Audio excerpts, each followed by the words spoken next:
আসসালামু আলাইকুম পিওরা। চলে আইসি আপনাকে টেপির মায়। আজকাল রান্নাঘরে শুরু হয়েছে এক মহানাটক। একদিকে বাটা মাছ, অন্যদিকে বাগুন, আলু আর টমেটো। সবাই দাবি করতেছে আমিও আজকাল রান্নাঘরের হিরো। প্রথমে লন মাছগুলা ভালো করে দুইয়া কুইটটা হলুদ লবণ মাখাই লই। মাছগুলা এমনভাবে মাখাইতে হইব যেন মনে হইম পার্লারে নিয়ে যেয়ে ফেস প্যাক লাগাই রাখছি। এইবার কড়াইয়ে তেল গরম কইরা মাছগুলা হালকা আছে হালকা হালকা লাল লাল করে ভাজতে হইব। বেশি মচমচা কইরা ভাজা যাইব না, তখন রাগ মাছ কিন্তু আবার রাগ করব। রাগ কইরা কইবা আমগো কি চিপস বানানোর প্ল্যান করছেন আপনারা। যাই হোক, মাছগুলা সুন্দর কইরা অল্প আছে মচমচা কইরা বাজ্যা পাশে একটা প্লেটে তুইলা রাখতে হইব। এইবার মঞ্চে প্রবেশ করব আলু, বাগুন আর টমেটো। আলু সুন্দর করে কাইটটা, বেগুন সুন্দর করে কাইটটা, টমেটো সুন্দর করে কাইটটা নিতে হইব।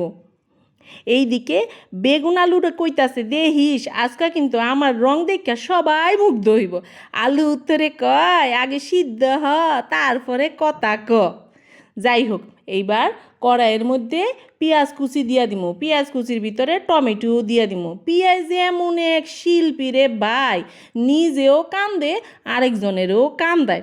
যাই হোক, এই পেঁয়াজ লাল লাল হইয়া গেলে এর ভিতরে আদা রসুন বাটা, হলুদ, মরিচের ফাঁকি, ধনিয়ার ফাঁকি, সামান্য লবণ, কাঁচামরিচ দিয়া আরেকটু গরম পানি দিতে হইব। দিয়া সুন্দর করে কষাই লইতে হইব।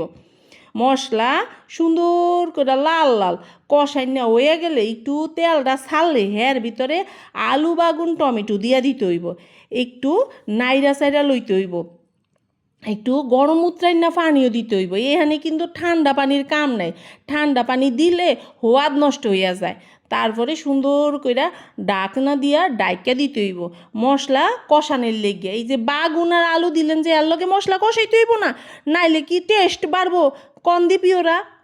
সুন্দর কইরা কষানি হইলে এর ভিতরে আবার বেশি কইরা গরম উতরাই না পানি দিয়ে দিতে হইব। পানি দিয়ে দিলে যখন এরম টকবক টকবক কইরা ফুটতে উঠবো, এর ভিতরে ওই যে লাল লাল হালকা হালকা কইরা বাজ্যা রাখছেন বাটা মাছ, হেয়া সব সুন্দর কইরা ডাইল্লা একেরে খুরসুন দিয়া এদিক হেদিক কইরা নাইরা সাইরা দিয়া ডুবু ডুবু কইরা সুন্দর কইরা ডাকনা দিয়া ডাইকা দিতে হইব হিট দেওয়ার লেগা। এইবার হিট দইয়া গেলে একটু নাড়াচাড়া দিতে হইব যাতে নিচে লাগিয়া না যায়।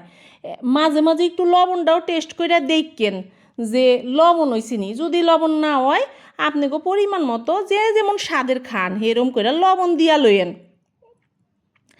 এই যে শেষ আমার জমজমাট বাটা মাছ, আলু আর বাগুন দিয়া রান্না রেসিপি। এখন শুধু গরম ভাত আনেন আর তরকারি ডাইলা গপ গপ কইরা ভাত খাইয়া আলান। দেখছেন নি কি সুন্দর রং আইছে আমার তরকারিটার।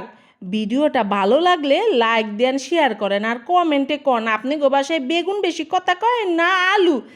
রান্না আমার শেষ।